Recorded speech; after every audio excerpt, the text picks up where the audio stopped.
Assalamualaikum warahmatullahi wabarakatuh. Bismillahirrahmanirrahim. Alhamdulillahi rabbil alamin. Wassalatu wassalamu ala ashrafil anbiya'i wal mursalin wa ala alihi wa sahbihi ajma'in. Subhanaka la ilma lana إلا ما علمتنا إنك أنت العليم الحكيم ولا حول ولا قوة إلا بالله العلي العظيم رب اشرح لي صدري ويسر لي أمري واحلل عقدة من لساني يفقه قولي رب يسر ولا تعسر يا كريم أما بعد. Terima kasih saya ucapkan kepada ketua kelas ataupun pengetua kita, guru besar merangkap penceramah kedua lah, ya. Dimuliakan atuk-atuk, datin-datin, ibu-ibu, ayah-ayah, tuan-tuan, puan-puan, muslimin, muslimat, adik-adik, anak-anak yang saya kasihi. Kita bersyukur kehadrat Allah Ta'ala kerana diberi kekuatan untuk hadir ke majlis ilmu di rumahnya yang mulia ini. Itu sama-samalah kita betulkan niat apa yang kita buat ini semata-mata kerana Allah. Dan semoga Allah Ta'ala kurniakan rezeki yang halal dan yang berkat di sisinya, insya-Allah. Seterusnya menerima semua amalan yang telah kita lakukan. Alhamdulillah. Jadi seperti biasa, ya, untuk bidang tujuan yang keduanya, kan, Alhamdulillah, tak ada masalah, tak ada halangan, kan. Kita akan sambung. Kalau pertemuan yang pertama dahulu saya dah kongsikan dengan ibu-ibu, tuan-tuan dan puan-puan semua bab yang pertama daripada kitab Asy-Syamil fi Khulasatis Syama'il sallallahu alaihi wasallam. Pada bab yang kedua ini kita nak lihat pula bab pada menyatakan tentang khatamun nubuwah. Di bab yang kedua ni bermula pada baris yang ke-16 ataupun bait yang ke-16 dalam kitab ini. Kata pengarang, Bismillahirrahmanirrahim. Tanda kenabian Nabi yang mulia ada terdapat di belakang badannya, lembut jika disentuh pada tempatnya, punya bulu halus di sekelilingnya. Tanda kenabian ini disebut khatamun nubuwah, ya. Khatamun nubuwah, the khatam, cok, kan. Okey. Ada di mana? Di belakang badan baginda Nabi sallallahu alaihi wasallam. Daripada Sayyidina Jabir bin Samurrah, kata beliau, ra'aitul khatam baina katifai Rasulillah sallallahu alaihi wasallam ghuddatan hamra mithla baydatil hamamah. Dalam kitab Asy-Syama'il Tirmizi pada hadis yang ke-17, ya.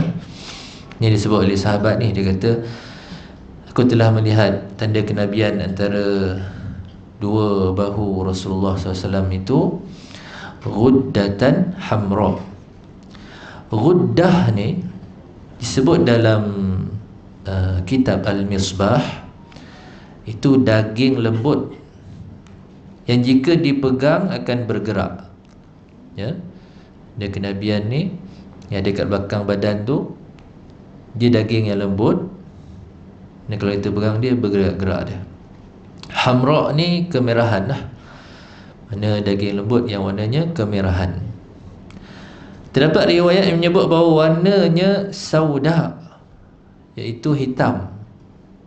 Dan ada juga riwayat yang menyatakan annaha khadra, iaitu kehijauan, ya. Dan Terdapat juga riwayat yang menyatakan kalaun jasadih, iaitu seperti warna kulit baginda Nabi sallallahu alaihi wasallam. Ingat lagi bab yang lepas, warna kulit baginda Nabi sallallahu alaihi wasallam itu warnanya putih kemerahan. Ya. Maknanya warna merah, hitam, hijau, putih kemerahan. Ya. Banyak riwayat ni. Jadi mana satu agaknya yang boleh diterima ni. Kesemua riwayat ini tidak bercanggah. Sebab apa? Kemungkinan ianya bertukar warna mengikut keadaan dan waktu. Ni antara keistimewaan ni baginda Nabi sallallahu alaihi wasallam. Okey. Warna-warna tu boleh berubah. Dia boleh berubah-ubah mengikut keadaan dan waktu. Ghuddatan hamra mithla baydatil hamamah, seperti telur burung merpati. Ini ada disebut dalam Al-Mawahib Lil Bajuri pada muka surat 84. Okey. Macam telur burung merpati. Biasa tengok telur burung merpati? Tak pernah. Dia macam telur burung puyuh lah. Saiz, kata dia kena bentuk saiz itu kan. Kita burung puyuh kita biasa makan kan. Burung merpati jarang. Tak tahu kenapa Malaysia jarang makan burung merpati. Kita tak tahu dia punya kelebihan dia. Kalau pakar nutrisi dia buat kajian, burung merpati ni protein yang paling tinggi. Protein yang paling tinggi. Contoh dalam syurga, antara nikmat syurga pun daging apa? Daging burung. Tak kata kambing ke, lembu, kerbau kan? Ya. Dah keluar bahasa tu. Kerbau kan? Dia kata burung.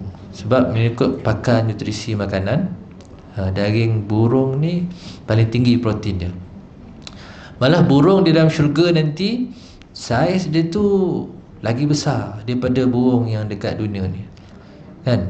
Saiz dia macam sebesar seekor unta.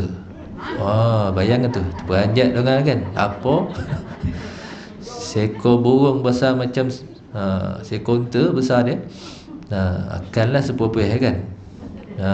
Kata lantaklah kau. Ya. Itu nikmat kan. Dia protein dia paling tinggi. Baik. Dari segi cara kan, pakar nutrisi dia kaji juga. Kenapa Al-Quran ni kalau sebut pasal nikmat dalam syurga tu, mula dihidangkan air dulu kan. Lepas tu buah-buahan, lepas tu daging burung kan. Antaranya supaya mudah untuk dihadam, untuk dicerna kan. Tu dia kata kalau boleh air ni setengah jam kita minum sebelum kita makan kan. Tu lagi baguslah. Dia masa makan jangan minum kan. Dah sudah tu bolehlah minum balik. Ya. Baik. Sebab tu kalau biasa pergi negara Arab, burung merpati ni kita akan jumpa banyak kedai yang jual burung merpati, betul tak? Dah harga dia mahal. Waktu saya di Mesir dulu, burung merpati ni dia kecil je, besar macam burung puyuh, memang lebih kurang lah kan. Ya. Seekor tu je 17 pound Egypt. Katalah RM17 Malaysia seekor kan. Tu zaman dulu, bila tu 2005 kan. Sekarang mungkin RM20-25 seekor. Tak puas lah makan seekor. Sekurang-kurang 2 ekor kita makan kan. Dah pilih sama ada burung sahaja ataupun dalam tu disumbat pula dengan nasi. Dalam tu disumbat nasi kan. Macam mana dia masukkan nasi pun tak tahulah. Dah mana bahagian dia tebuk pun tak tahulah. Agak adalah ujung tu kan. Disumbat penuh padat. Sedap. Memang sedap rasa dia. Ya. Sedap kan. Cerita lah tengah sejuk-sejuk ni, elok dihidangkan burung sekali ni. Tapi kalau cakap dengan anak kita kan, makan burung pelik dia kan. Si anak saya 2 tahun bila order burung puyuh kan, this is bird. Dia pelik biar betul ya. Chicken, kalau chicken dia kenal lah. Kalau burung tu dia rasa pelik pula. Okey. Itulah saiz khatamun nubuwah tu, seperti besar telur burung merpati. Kata Al-Imam Al-Bajuri rahimahullah ta'ala, kedudukan khatamun nubuwah yang ada belakang badan tersebut bukanlah betul-betul di belakangnya. Dia bukan dekat center tu, ya. Namun kedudukannya berada hampir ke sebelah kiri. Dia berbetulan dengan jantung baginda Nabi SAW yang mulia. Jantung kita sebelah kiri kan. Dia bukan tengah, dia lebih kepada hampir kepada kiri, ya. Sayyiduna Alba bin Ahmar Al-Yashkuri telah bertanya kepada Sayyiduna Abu Zaid Amr bin Akhtab Al-Ansari radhiyallahu anhum. Ditanya, apakah khatam itu? Jawab Abu Zaid, sya'aratun mujtami'atun. Ini hadis nombor 20 Syama'il Tirmizi. Yakni kalau sya'run tu rambut kan, kalau sya'arat banyaklah rambut, ada bulu-bulu halus, ya, mujtami'atun, yang terkumpul. Okey. Bulu-bulu halus yang terkumpul. Okey. Dan kita dapat bayangkan daging tu dikelilingi dengan bulu-bulu halus yang tumbuh atas daging ataupun khatamun nubuwah tersebut. Sebahagian ulama mengatakan jika seseorang mempunyai tahi lalat di belakang badannya yang terdapat bulu di atasnya, ni sebahagian ulama katalah, dia kata, maka dia akan mendapat banyak ujian. Orang ni akan diuji macam-macam ujian, serta ahli keluarganya juga akan ditimpa sesuatu yang tidak disukai kerananya, dan kematiannya disebabkan racun, ya. Sebab apa? Begitulah keadaan baginda Nabi sallallahu alaihi wasallam yang amat banyak dikenakan ujian, serta keluarganya itu Bani Hashim ni pun dapat tempias jemaah, kan, pun dapat ujian sebab mereka ialah mempertahankan baginda Nabi sallallahu alaihi wasallam. Dan antara faktor kewafatan Rasulullah SAW juga, ya, kerana terkena racun. Ini seperti disabdakan oleh Nabi SAW lah. Dia kata, mazalat aklatu Khaybar tu'awiduni fahadha awanu qita'i abhari. Dalam Mawahib lil Bajuri muka surat 91. Kerana sentiasalah, ya, daging apa tu, daging kambing dia makan sewaktu peperangan Khaybar dahulu, dia dia merasa kadang-kadang walaupun dia lepas daripada, bila dah kena racun tu taklah terus wafat kan, tapi lepas daripada tu kadang-kadang Nabi terasa sakit yang bersangatan, seolah macam nak putus surat jantung dia, kesan daripada tinggalan racun, ya, yang ada dalam badan baginda Nabi sallallahu alaihi wasallam. Okey. Ini kata sebagai ulama lah, tidaklah semestinya kalau ada tahi lalat yang tumbuh bulu kat belakang tu confirm dia ni akan mati kena racun, tidak semestinya. Itu semua atas takdir Allah Ta'ala lah. Cumanya kita janganlah berputus asa contohnya kan, ya. Dan kadang-kadang orang tu ditimpa ujian demi ujian, bersatu-satu tak habis-habis, bertalu-talu. Ni kita ingat, oh Nabi SAW pun macam ni.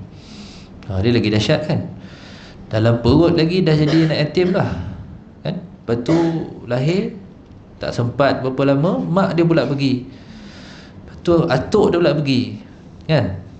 Maknanya panjang dia hidup tu dia tak sempat lah nak rasa kasih sayang, ya, mak dan ayah ni tadi kan. Begitulah. Lepas tu macam-macam lagi lah peristiwa dia sampai akhir hayat dia.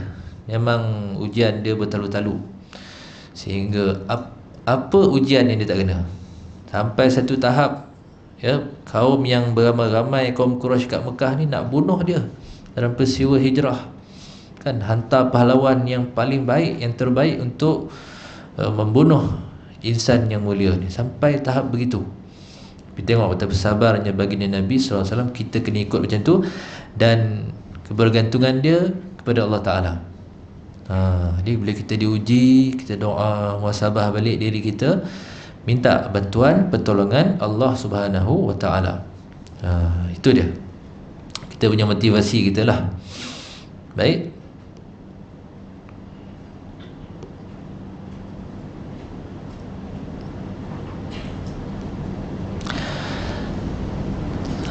Lembut jika disentuh pada tempatnya, punya bulu halus di sekelilingnya. Ya, itulah dia kata sya'ratun mujtami'atun. Okey.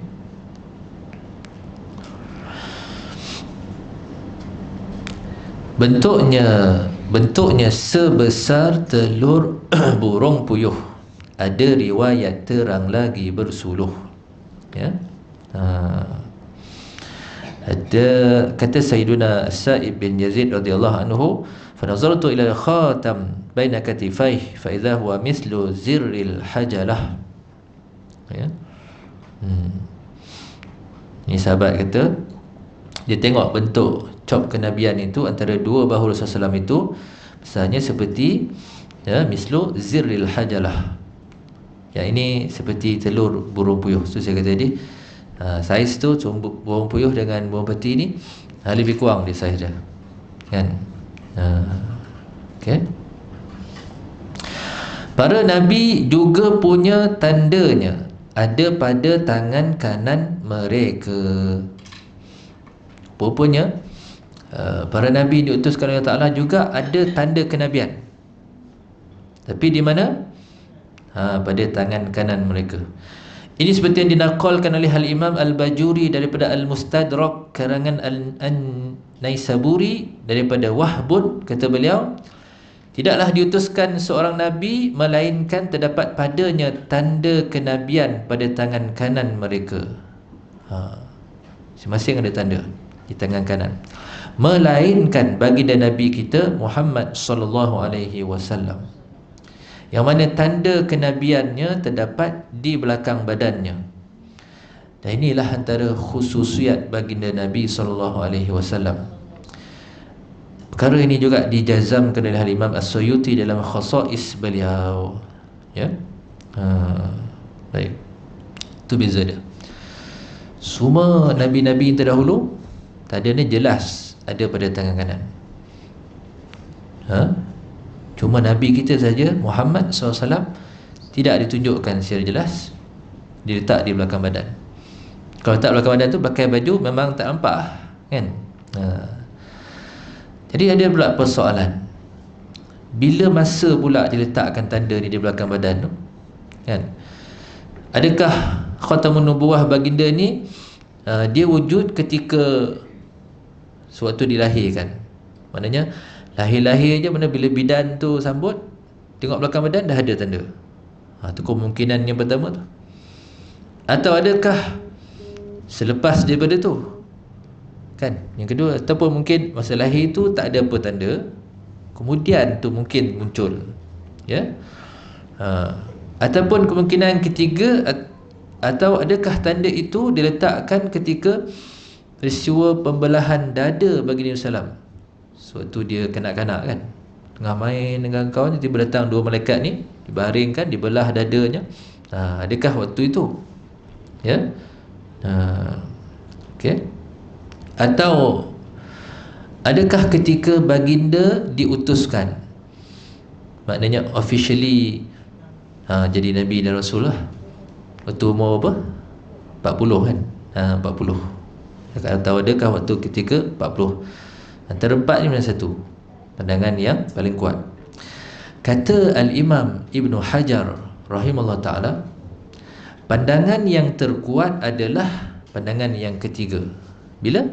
Ketika peristiwa pembelahan dada baginda Nabi SAW yang mulia.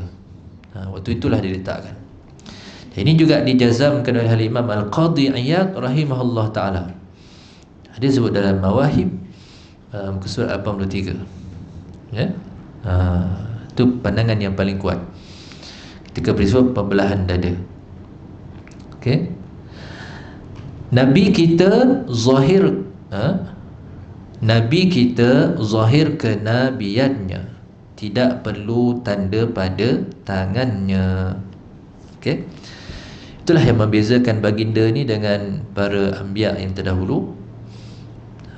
Sebab tak perlu nak letak tanda secara zahir pun, orang dah kenal dah. Itu khususiat baginda. Itu baginda SAW ni tidak memerlukan tanda pada tangannya seperti mana para nabi yang lain. Ya, kata guru kami Al-Allamah Al-Syekh Al-Doktor Al-Jarrah Yusri Rushdi Said Jabir Al-Hasani hafizahullah ta'ala. Ya, pengarang mengatakan guru beliau Syekh Dr. Yusri, masih ada lagi lah Syekh Yusri ni di Al-Azhar. Macam mana yang saya sebut, dia menguasai dua bidang, bidang agama dan bidang pakar bedah. Doktor bedah pun dia juga, kan. Ilmu agama pun, ya, Syekh Dr. Yusri pun kuasai. Hebatlah ni. Jarang kita jumpa yang macam ni, kan. Tapi ada. Okay. Kata beliau, hikmah diletakkan tanda kenabian kepada para nabi di tangan kanan mereka itu sebagai tanda kepada orang yang melihatnya, serta binatang buas. Dan kalau orang tengok ataupun binatang buas, bila melihat tanda ni, bahawa pemilik tanda ini adalah Nabi Allah, maka diharamkan bagi mereka untuk menyakiti pemilik tanda tersebut. Kalau jumpa binatang buas, nampak tanda tu, dia tidaklah diapa-apakan, kan, utusan Allah ni tadi. Okay. Ini berbeza dengan Nabi kita yang mana kenabiannya jelas dan zahir, sehingga tidak perlu diletakkan tandanya di tangan. Yang betul lah, kan, peristiwa hijrah tu, kan. Bila tibanya sahaja nak masuk kota Madinah tu, tengok orang yang paling mengenali baginda Nabi SAW itu daripada jauh dia nampak, dia dah tahu dah mana satu Nabi dan Rasul terakhir. Itu disebut mereka lebih kenal, ya, Nabi terakhir ni berbanding anak-anak mereka sendiri. Ya, alladzina atainahumul kitaba ya'rifunahu kama ya'rifuna abna'ahum. Dia muka surat 23, juzuk yang kedua di dalam Al-Quran. Mereka lebih kenal Nabi itu berbanding anak mereka sendiri. Sampai tahap begitu. Itu tak tunjuk tanda zahir dekat tangan apa ni, disurukkan belakang badan, kan. Itulah hebatnya, ya, junjungan yang mulia ni. Baik. Tak perlu tanda di tangannya. Habis dah bab yang kedua, kan. Nak teruskan ke nak berhenti? Pukul 11.30 habis. 11.30. Okey, baik. Kita masuk bab yang ketiga. Boleh lagi, ya? Ngantuk nampak ni, kena bersenam tu ke apa? Sejuk ni, kan. Okey. Bab yang ketiga. Bab pada menyatakan tentang rambut baginda Nabi SAW dan yang berkaitan dengannya. Rambut Nabi yang mulia ada 3. Ambil faham, jangan lalai, jangan leka. Rambut baginda ni ada 3. 3 apa? 3 jenis. Tengok baginda pun orang yang berfashion sebenarnya. Stylish, kan? So stylish, ya. Tak ada masalah untuk kita mengikut fashion. Cuma tengok jenis yang macam mana ni. Yang pertama sebutannya wafrah jua. Ini rambut sampai cuping telinganya. Yang kedua sampai pada pertengahan tengkuknya disebut limmah, dilupa jangan. Jummah pula yang terakhir sebutannya yang mencacah bahu baginda yang mulia. Okey. Itulah 3 jenis rambut. Ya. 3 jenis. Jadi fashion yang pertama tu Namanya wafrah. Dia buat tak apalah. Ada? Oh, dia tersuruh ni, canggih ni yang macam mana? Tarik.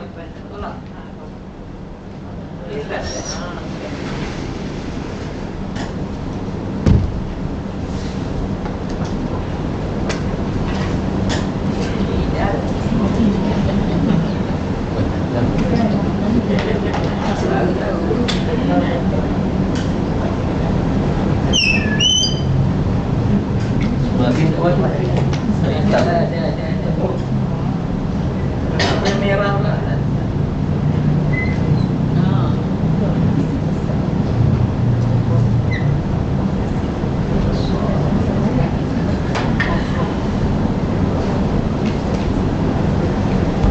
Ya. Okey, ni yang pertama wafrah. Okey. Yang kedua limah. Yang ketiga jummah. Limah,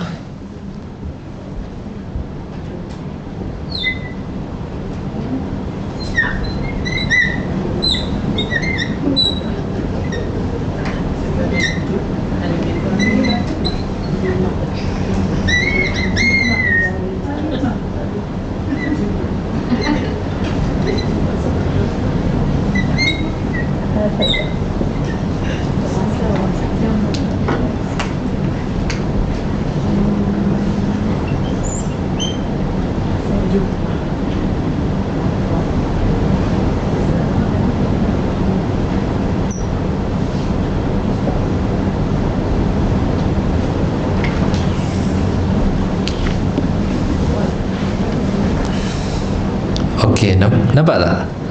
Okey. Yang pertama limah. Cuba sebut limah. Minta maaf.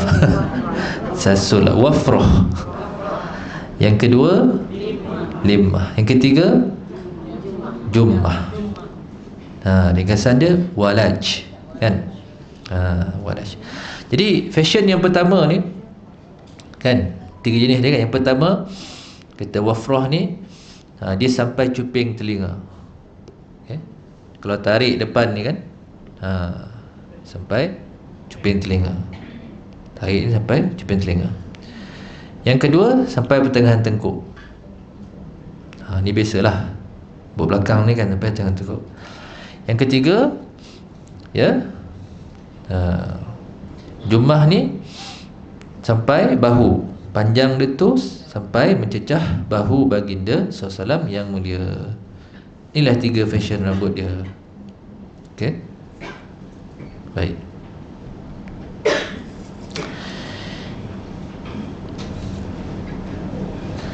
Ikal mayang rambut Nabi yang sempurna, tidak lurus, tidak kerinting bentuknya.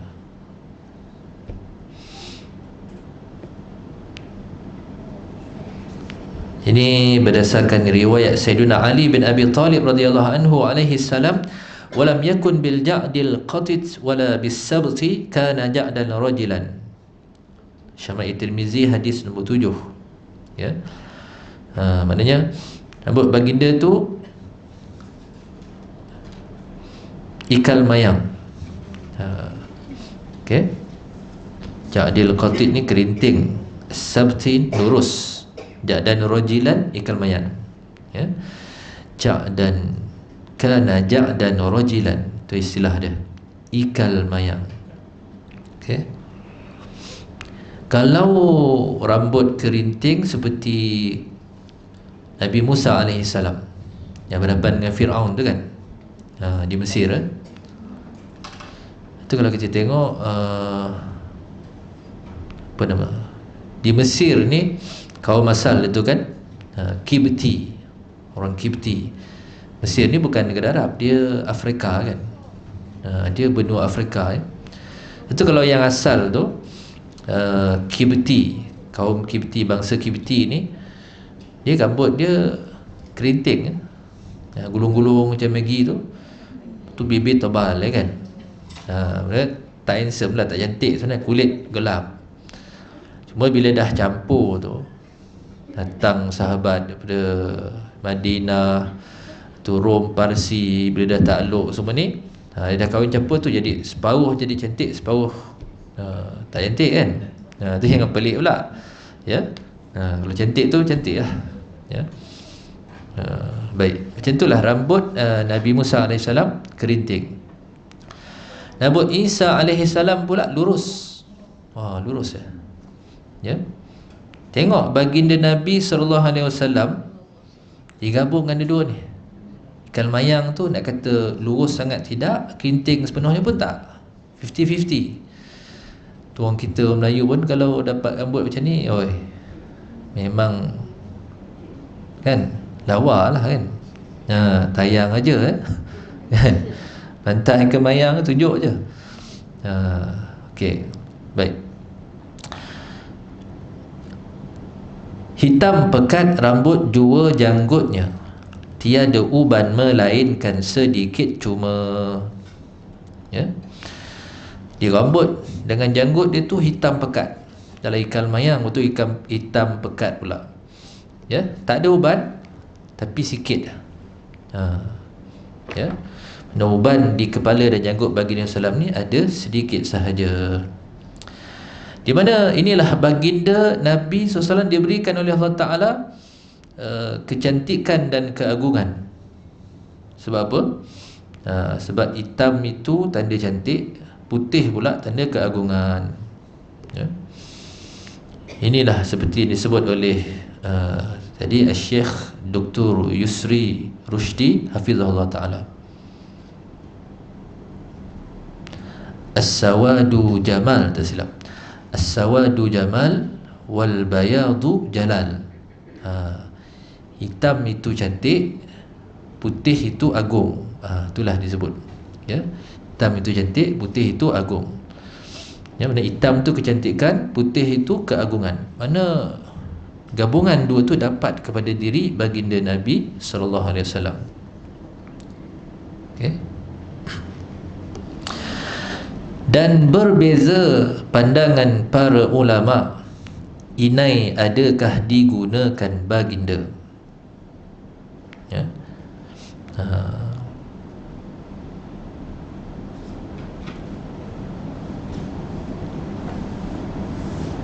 Okey.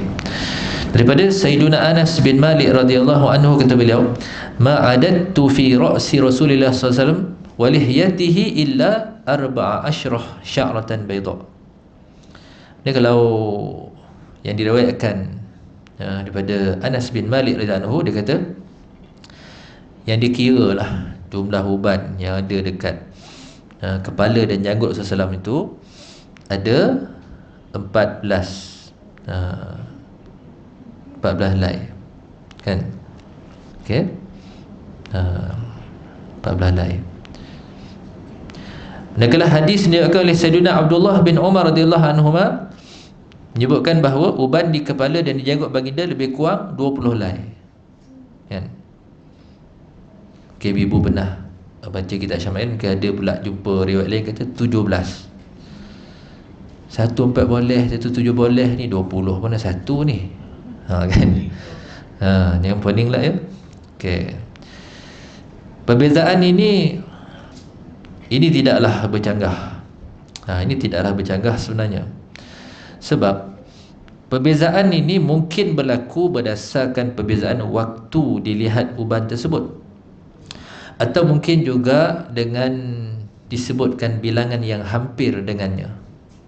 Kita tengok 14 dengan 17 dengan 20 ni, dia dalam kategori 2 digit kan. Kalau itu bundar kan 20 lah, tak lagi jauh lah, tak jauh lagi dah. Lain kalau Anas kata 14, Ibu Abdullah kata 100, jauh mana pergi kan. Dia macam mana pula macam tu kan. Okey. Dan kita jangan fikir sahabat ni kira uban tu macam kita kira uban kat kepala suami tu. Mai sini bang kepala. Ni bukan kawan ni dah kan. Itu insan yang paling mulia. Dia kira tu tengok macam tu ya. Mana boleh dia ambil kepala Nabi, Rasulullah pinjam kepala jap, tak boleh. Itu tidak ada adab kan. Mana boleh ya. Dia tengok, dia peteng, curi-curi tengok lah. Kalau Nabi depan belakang tengok berapa kira kan. Kalau belah kiri, kalau berdepan tu memang bila berdepan memang tak boleh angkat muka langsung lah. Tengok pun tengok curi-curi lah pada sisi kan. Macam tu. Dia macam mana nak tahu secara tepat? Okey. Dan waktu dilihat pun mungkin yang ni tengok waktu malam kan, ni waktu siang, ni tengah hari. Itulah sebab tu ada beza sikit. Tapi tak jauh lari lah. Okey. Itulah jumlah dia. Baik. Dan berbeza pandangan para ulama, inai adakah digunakan baginda. Dibincangkan pula, adakah baginda SAW ini memakai inai ataupun tidak. Okay. Yang terkuat kata guru yang mulia, tiada berinai baginda yang tercinta. Okay. Dia berdasarkan riwayat Al-Imam Al-Bukhari radhiyallahu anhu di dalam sahihnya. Ya. Baik. Iaitu guru yang mulia disebutkan di sini ialah Syekh Dr. Jarrah Dr. Yusri Rushdi tadilah. Ya. Guru yang mulia dia. Di pandangan terkuat, ya, Syekh Dr. Yusri mengambil pandangan daripada riwayat Imam Bukhari dalam sahih beliau. Itu pandangan terkuat. Mana tidak memakai inai. Al-Imam At-Tirmizi juga menyebutkan riwayat beliau tentang perkara ini pada hadis pertama bab tersebut. Ya.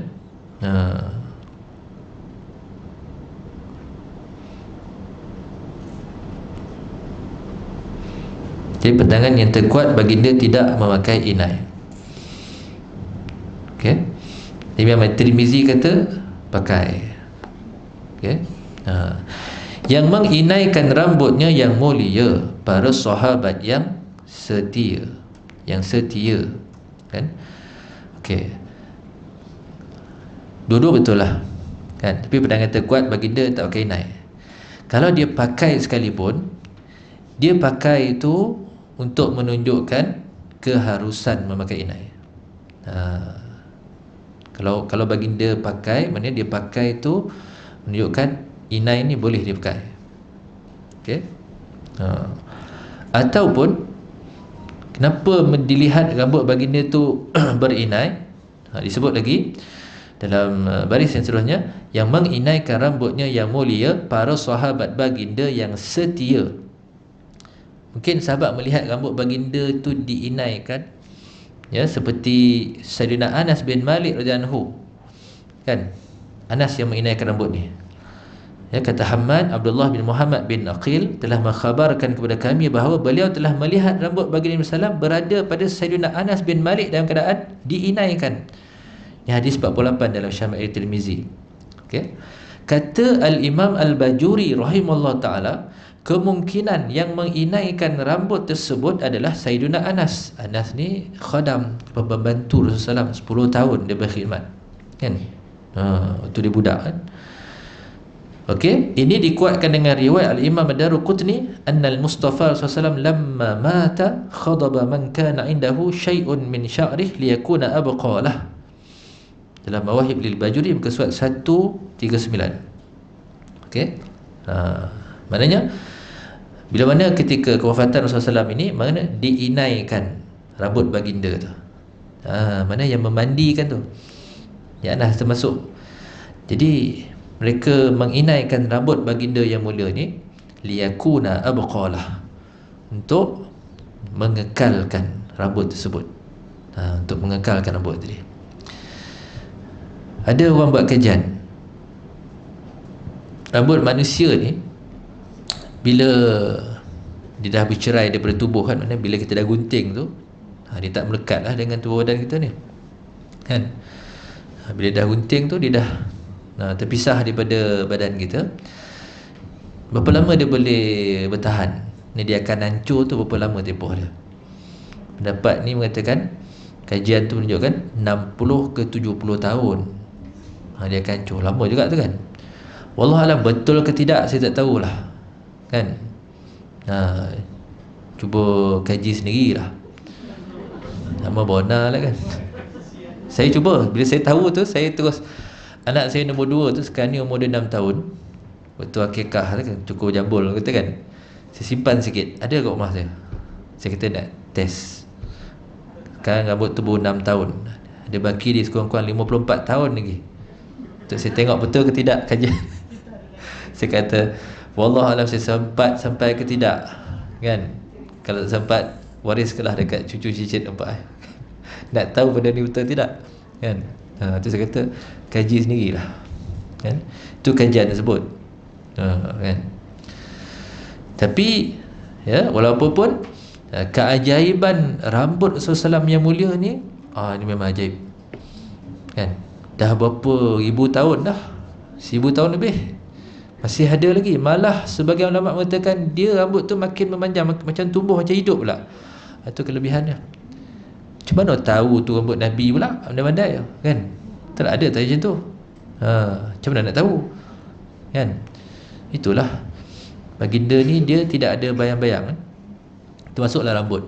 Kita rambut kita walaupun halus, kalau guna teknologi tu kan, apa nama alat tu, ultrasound, ya ke? Kan adalah apa benda alat tu, saya pun lupa lah nama dia. Kita letak rambut, apa adik? Mikroskop ke? Tak tahulah, lebih kurang itulah benda tu kan. Bila kita walaupun halus, dia boleh nampak, dia boleh nampak bayang-bayang sebut, walaupun rambut yang halus ni. Ternyata rambut baginda tu yang original tu kan, diletak bawah alat tadi, tak keluar bayang-bayang.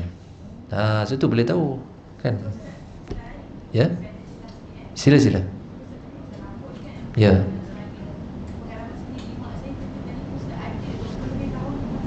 Berapa tahun? 20 lebih tahun. Tengok, 20 lebih tahun ada lagi. Lama betul lah. Tali pusat kan?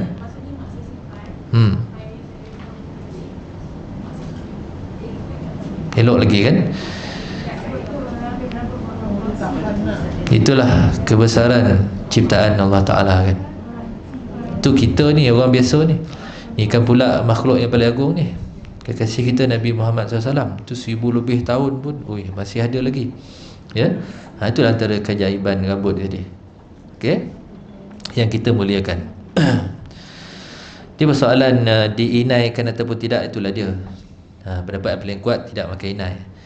Sebab baginda tidak memerlukan inai tersebut, sebab kerana uban dia tak banyak pun, lebih kurang 20 helai je.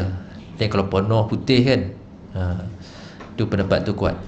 Okay, kalau dia pakai sekalipun, mungkin dalam hidup dia pernah pakai tu nak menunjukkan dibolehkan, diharuskan. Kan kalau sekadar cakap je tak buat, payah juga kan orang ni. Nabi pernah buat ke? Cakap kena macam ni, ada pula macam tu, macam kita kan. Itulah pula manusia ni. Ya. Baik. Telah disebut di dalam Al-Matamih dan selainnya bahawa berinai dengan warna kuning itu adalah perkara yang disukai. Ini sebab Allah Ta'ala menunjukkan kepada pujian terhadap warna kuning, seperti dalam firman-Nya, A'udzubillahi minasyaitonirrajim, innaha baqaratun safra'u faqi'un lawnuha tasurrun nazirin. Surah Baqarah ayat 69. Ni kalau belajar tafsir, tadabbur ke, akan jumpalah ni kisah lembu betina dalam surah Baqarah tu kan. Apa warna dia? Warna kuning, safra, ya, warna kuning. Kisah tu panjang lah, kisah pasal Bani Israel ni banyak cekadak kan. Allah suruh cari lembu warna kuning, cukup lah. Macam-macam nak tanya, kuning yang macam mana? Kuning poket ke, cair ke? Dah menyusahkan diri. Tak payah saya ulas cerita tu, panjang jadi nanti. Walaupun pun itu warna kuning kan. Dan dinaqalkan daripada Sayyidina Ibnu Abbas yang didoakan oleh Nabi SAW, faqih kan, faqihu fiddin wa allimhu ta'wil. Ya, kena confuse Ibnu Abbas dengan Ibnu Mas'ud Ibnu Abbas ingat tu faqih kan. Ibnu Mas'ud pula antara gelaran dia sahibun na'li Rasulullah SAW, tukang jaga capal akan jaga selipar kasut Nabi SAW. Bila Nabi tanggalkan je capal tu, dia pun ambil lah, dia letak dalam dengan baju dia. Dengan baju Arab ni tak macam kita ni, dia kancing bagai kan, dia besar kan. Tu Abu Hurairah anak kucing pula letak dalam dengan baju kan, kasih dan sayang terhadap kucing tadi kan. Ibnu Mas'ud capal Nabi SAW, dia katakan dia rapatkan capal tu dekat dada dia sebagai memuliakan capal tersebut kan. Memang dimuliakan lah, Allah Ta'ala pun memuliakan capal Rasulullah SAW tu. Tengok peristiwa Al-Isra' wal Mi'raj sampai langit ke-7 kan, betul Sayyidina Jibril kata setakat sini sahaja, dia tak boleh pergi lagi dah. Itu ketua malaikat kan. Tidak pun Allah Ta'ala tak suruh pun kekasih ini fakhla'na alaik, cabut capal, tidak. Beza dengan Nabi Musa AS. Nabi Musa AS waktu dia nak masuk lembah Muqaddas, Wadil Muqaddas kan, lembah yang suci ni, itu dekat bumi tu, dekat bumi. Allah Ta'ala suruh fakhla'na alaik, cabut, lepaskan capal tadi, memuliakan tempat. Tapi Nabi SAW dah lah bukan kat bumi, dekat melepasi pula langit terus ke Sidratul Muntaha, tidak disuruh pun cabut capal tersebut. Dengan jasad-jasad dimuliakan, dengan capal-capal dia pakai itu pun dimuliakan oleh Allah Ta'ala. Subhanallah kan. Itulah kemuliaan baginda. Okey. Jadi Ibnu Mas'ud simpan kan, tekap kat dada dia. Tak perlulah ambil Ustaz punya silpa tu masuk dalam baju, tak payah kan. Cukup sekadar jangan curi dah. Kadang-kadang pergi kuliah, balik kuliah, mana pula bagi silpa hilang sebelah ni. Pernah punya ada seorang makcik tersalah sarung Ustaz, esok pun jumpa, alhamdulillah Ustaz dah jumpa dah. Saiz makcik ni berapa? Sama kena kaki Ustaz. Saya makcik tu saiz 6, Ustaz saiz 9, jauh besar tu. Kaki gajah Ustaz ni kan, main bola kan. Sebab jumpa kan. Tak apalah makcik, sebelah tinggal kan. Baik. Tapi ada kadang ada tempat dia buat rak kasut tu, kasut VVIP. Oh dahsyat, siapa letak? Ustaz lah letak. Oh special juga kan, bagus juga tu. Yalah adab lah dia orang ni, dia beradab yang dengan guru tu, mulia lah. Okey, baik. Okey, sikit lagi sebab okey. Ibnu Abbas radhiyallahu anhu ya, bahawa beliau menyebut sesiapa yang pakai capal yang berwarna kuning ketika ingin menunaikan sesuatu hajatnya, maka ianya akan diperkenankan. Ini kerana hajat Bani Israel dan kisah lembu betina tadilah diperkenankan oleh Allah Ta'ala dengan menggunakan kulit yang berwarna kuning. Okey, terima kasih. InsyaAllah. Baik. Mana kalau nak pergi ada hajat kan, ada hajat, nak tunaikan hajat, okey, pakailah kasut ataupun capal yang berwarna kuning, insyaAllah akan diperkenankan hajat. Sebab apa? Sebab mengambil kira kisah hajat Bani Israel tadi, diperkenankan oleh Allah Ta'ala dengan menggunakan kulit yang berwarna kuning tersebut. Kalau ada nak interview ke apa ke, kau pakai tak warna kuning? Sabar lu, tak habis lagi ni. Jangan salah faham ya. Baik, itu asbab sahaja kan, asbab sahaja. Macam kita pening kepala ke demam ke apa kan, makan Panadol kan, jumpa doktor. Adakah ubat tu menyembuhkan? Ubat tu asbab, menyembuhkan Allah Ta'ala kan. Kalau Allah Ta'ala tak izinkan dia sembuh, makanlah berpapan-papan Panadol baik, takkan elok juga dah kan. Tu asbab, okey, dan usaha kita kan. Okey, tak semestinya kan disuruh anak dia pakai, boli pula baru, balik gagal mak. Apa benda lah ustaz pula ada salah nanti kan. Jangan macam tu. Kebergantungan kita kepada Allah Ta'ala, takdir itu semua daripada Allah Ta'ala. Ini asbab sahaja kan. Baik. Sayyiduna Ali karamallahu wajhah alaihi salam juga sangat suka memakai capal berwarna kuning, sebab Kuning ni warna yang menunjukkan kepada kegembiraan. Ini seperti disebutkan oleh jumhur mufassirin, jumhur ahli tafsir. Ya. Sayyidina Ibnu Abbas radhiyallahu juga mengatakan bahawa warna kuning itu menenangkan jiwa serta menghilangkan duka cita. Sayyidina Ibnu Zubair dan Yahya Ibnu Abi Katsir radhiyallahu taala anhuma melarang seseorang memakai capal berwarna hitam kerana ianya mewarisi kedukecitaan. Banyak tak kesuk hitam luar tu. Tak payahlah buang dah. Kan? Pakailah, tak ada masalah pun.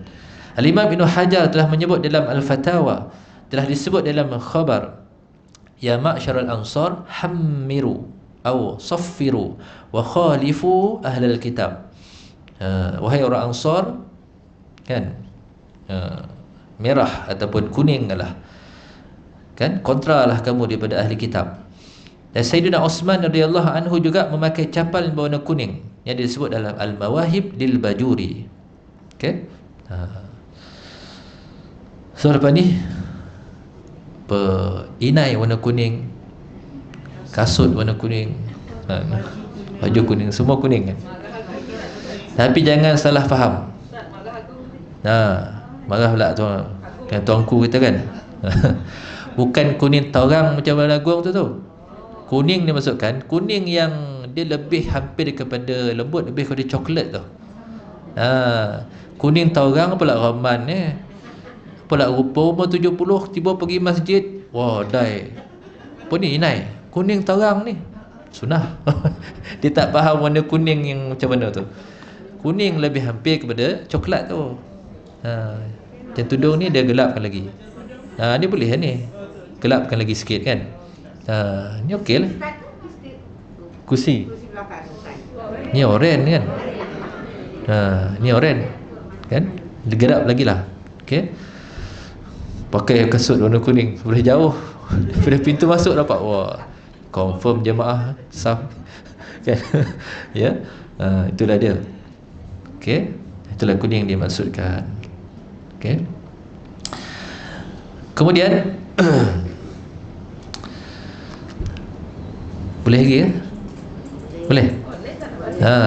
Tak nak balik dia. Sikit lagi. Bertabarruk dengan rambut baginda, tidak ingkar melainkan yang buta. Okay? Dia kisah bertabarruk, kata ambil berkat kan. Dengan rambut baginda Nabi SAW. Okay? Itu Syekh menyebut dalam baris ni, tidak ingkar melainkan yang buta. Maksud dia, buta matanya daripada melihat riwayat yang ada, serta buta mata hatinya daripada melihat kebenaran. Semoga Allah Ta'ala menjaga kita lah daripada dua kebutaan ni, buta mata yang ni dan mata hati. Kan? Okay. Jika kamu tidak mahu percaya, tidak ingkar, waqi' hanya yang gila, katanya. Kan? Jadi kalau orang tak nak percaya dengan keberkatan rambut baginda Nabi SAW ni, ya, masih mengingkari juga, tidaklah ingkar seseorang tu, kata para ulama, al-waqi' la yunkar. Waqi' tidak diingkari. Waqi' ni apa benda kita kata? Benda yang reality.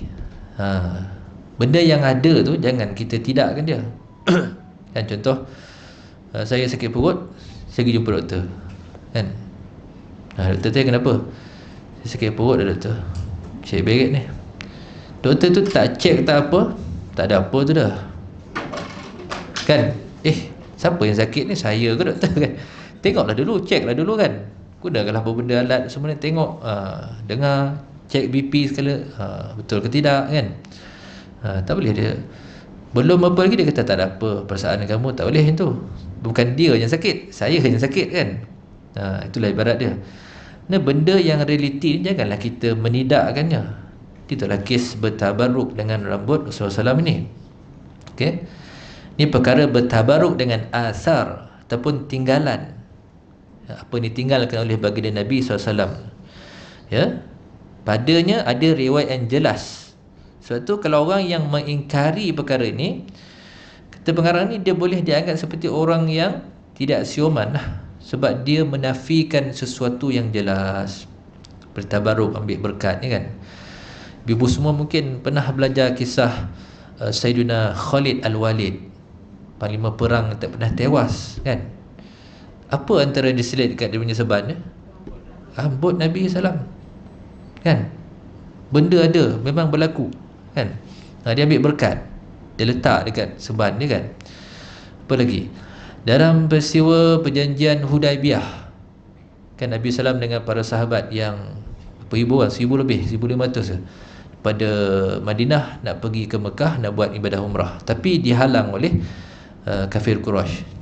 Jadi tak dapat melaksanakan ibadah umrah pada tahun tersebut kan. Pasalah patah semula ke Madinah dalam keadaan tidak melaksanakan ibadah umrah, mana ditangguhkan ibadah tu kan. Frust jugalah, sahabat datang jauh-jauh, tiba tak boleh buat kan. Jadi bagi dia Nabi SAW suruh sahabat, dia dah keadaan ihram, kenalah kita kan tahallul lah kan. Tahallul, sahabat tak nak buat, tapi bagi dia sendiri yang bila dia buat, ya, gunting rambut tadi, barulah sahabat ikut. Setelah dia gunting rambut baginda ni, apa baginda buat dengan rambut yang mulia ni tadi? Dia agihkan, dia bagi-bagikan rambut tersebut kepada semua, ya, muslimin yang ikut sama dalam peristiwa tersebut. Ada yang dapat 1 helai, ada yang 2 helai, ada yang 3 helai. Ni perkara mengambil berkat ni boleh kan, dibolehkan. Kalau tak boleh, tak ada Nabi SAW bagi dah kan. Tak ada dia bagi sahabat tadi kan. Itu menunjukkan boleh untuk mengambil tabarruk. Okey, itu kata al-waqi' la yunkir kan.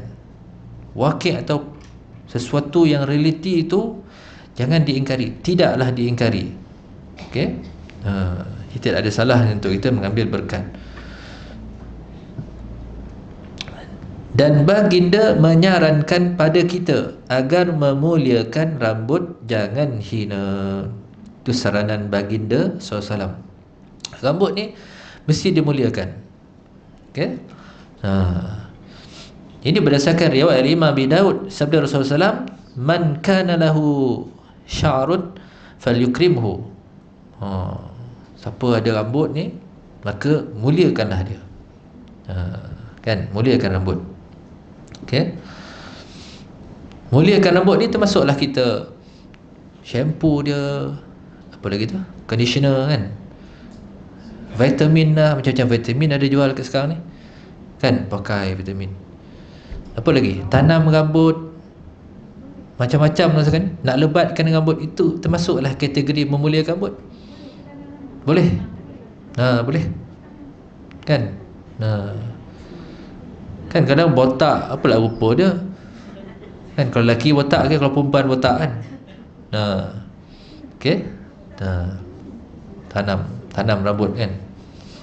Carilah fatwa, bukalah fatwa jaiz kan, wilayah, tengok fatwa menanam rambut, baca kan. Tanam rambut yang macam mana tu kan.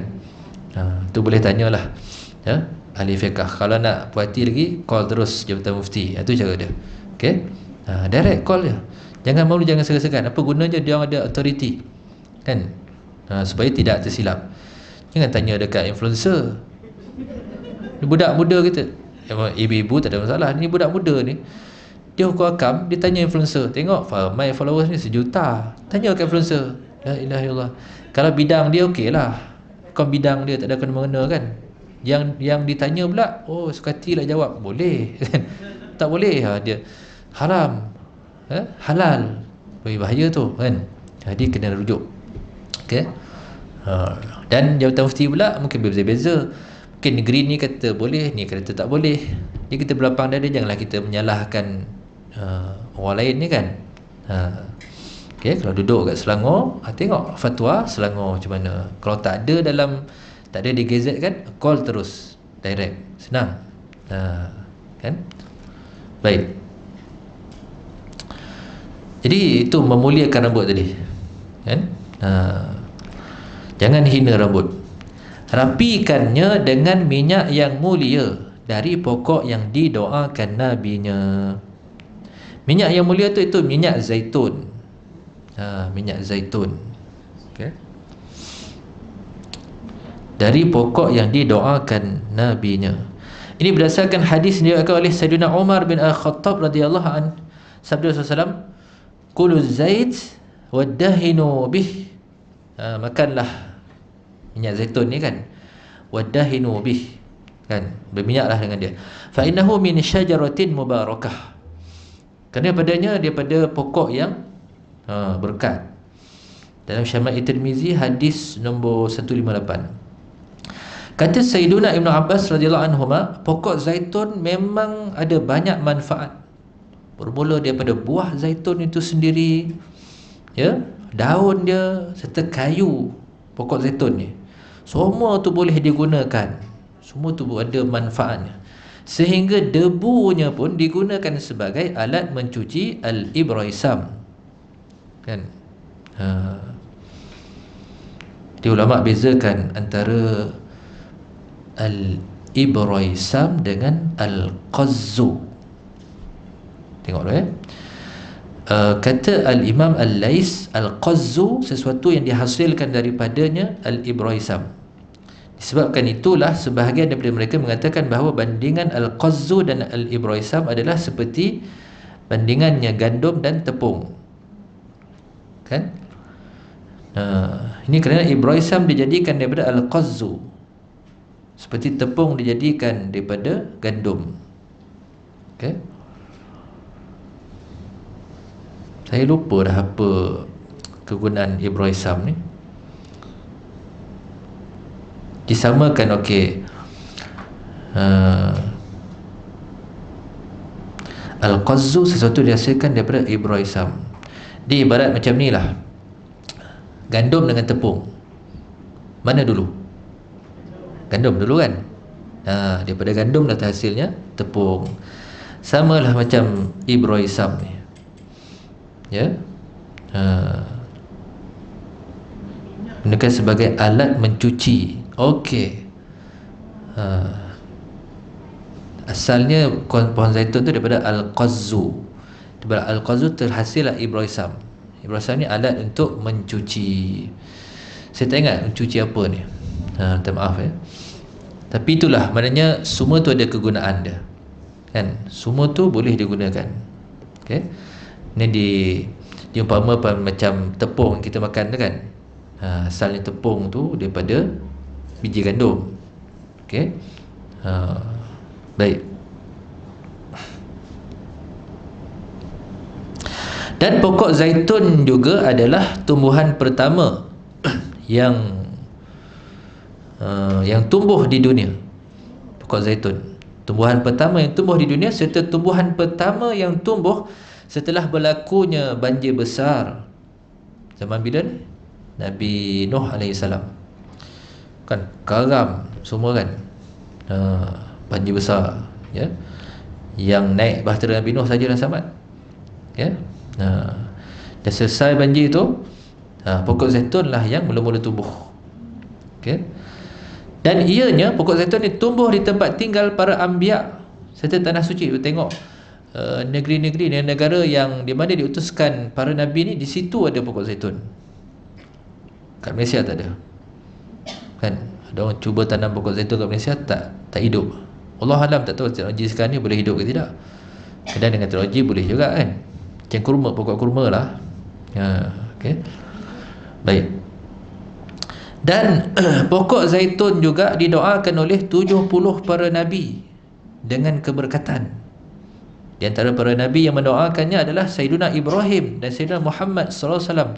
Mereka telah berdoa dengan doa, Allahumma barik fiz zaiti waz zaitun, sebanyak 2 kali.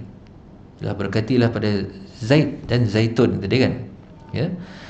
Ini seperti yang disebutkan oleh Al-Imam Al-Qurtubi di dalam tafsirnya ketika mentafsirkan surah An-Nur. Ini disebut dalam Mawahib Lil-Bajuri ke surat 269. Ya. Memang banyak sebenarnya manfaat buah zaitun, minyak zaitun ni. Tu orang Arab kan hari-hari makan buah zaitun tu. Pahit rasa. Dia orang punya pizza pun dia raciknya buah zaitun tu atas tu. Kan? Kita mula makan, apa pahit ni. Rupanya buah zaitun tu dia racik halus-halus. Kita ingatkan cendawan kan, mushroom, rupanya buah zaitun. Tapi banyak punya kelebihannya. Okey. Elok diamalkan ni. Kan beli minyak zaitun yang asli original kan, makan setiap hari. Sudu siang, sudu malam. InsyaAllah. Untuk zuriat pun juga. Alhamdulillah kan. Anak yang ketiga tu antaranya. Minyak zaitun saya amalkan. Suami isteri lah amalkan. Kan? Selain daripada tu, selain daripada makan, boleh juga kan untuk ni kulit kan. Masalah kalau macam-macam eczema lah, apalah, gatal-gatal dan sebagainya. Kan? Jadi kalau sekalian sengat binatang berbisa lain pula. Cuka kan. Cuka tin, cuka apple ke cuka tu bagus tu. Kena sengat lipan, contoh lipan bara tu. Ui besar tu, kena sengat. Nampak dia punya kesan tu. Cari benda yang masam. Tu orang dulu-dulu kan. Kan wan kita, nyang kita kan, bila kena tobuan ke apa, mana kan pergi kat dapur cari cuka. Pula kena mana cuka ni, orang cari doktor. Rupanya cuka tu boleh tebat dia punya bisa sebut. Okey. Kalau tak ada apalah, kalau doktor dia dekat bolehlah buat lagi. Tapi kalau tengah malam kena kan, macam mana pula? Itulah antaranya. Okey, cari benda yang masam tadi untuk mengelakkan sengatan, luka dan sebagainya. Sengatan binatang berbisa khususnya. Itu yang saya belajar daripada kehidupan ni. Baik.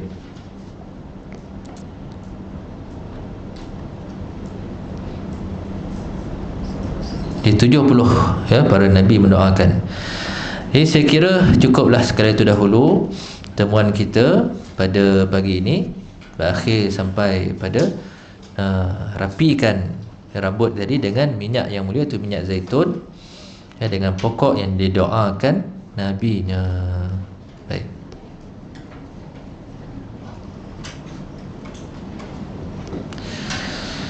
Jadi selesai sudah ya pertemuan kita pada pagi ini. Alhamdulillah, semoga ada manfaatnya.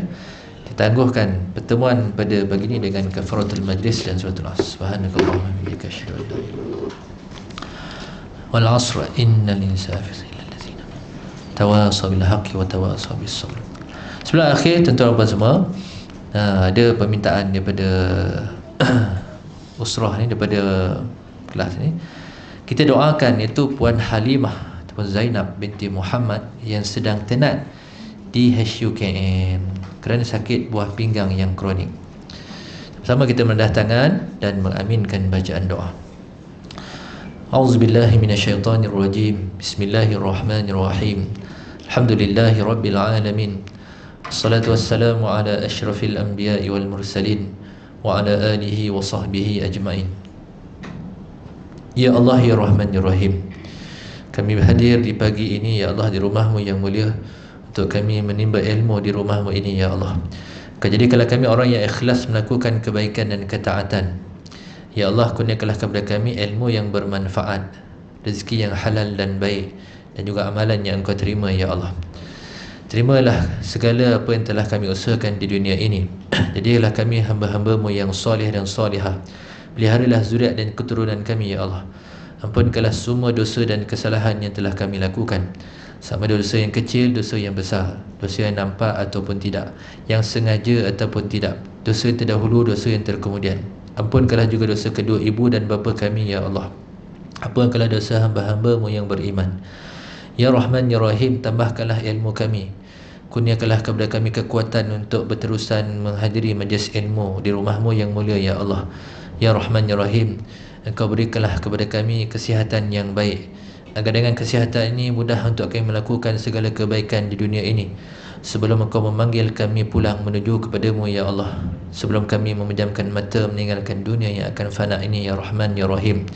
Ya Allah, ada di antara ahli jemaah di sini yang diuji dengan kesakitan, tu Puan Harimah, tu Zainab binti Muhammad yang sedang berada di HUKM, ya Allah. Kau Tuhan yang memberikan kesakitan ini, Kau juga Tuhan yang Maha Penyembuh. Sembuhkanlah sakitnya, ya Allah. Ya Rahman, ya Rahim, berilah keadaan yang terbaik buat dirinya dan ahli keluarganya, ya Allah. Kurniakanlah kesabaran buat dirinya dan ahli keluarganya di atas musibah yang Kau timpakan ini, ya Allah. Jadikanlah ujian itu sebagai penghapus dosa buat dirinya, pemberat amal soleh untuk akhiratnya nanti, ya Allah. Masukkanlah dirinya itu di kalangan hamba-hamba-Mu yang salihah. Ya Rahman, ya Rahim, mudahkanlah segala urusan kehidupan kami, ya Allah.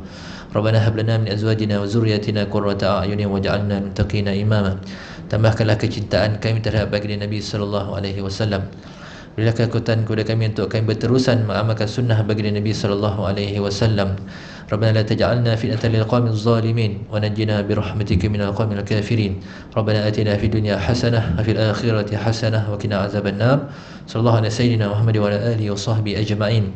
Subhana rabbika rabbil izzati amma yasifun wa salamun alal mursalin walhamdulillahi rabbil alamin. Taqabbalallahu minna wa minkum. Amin. Taqabbal ya karim.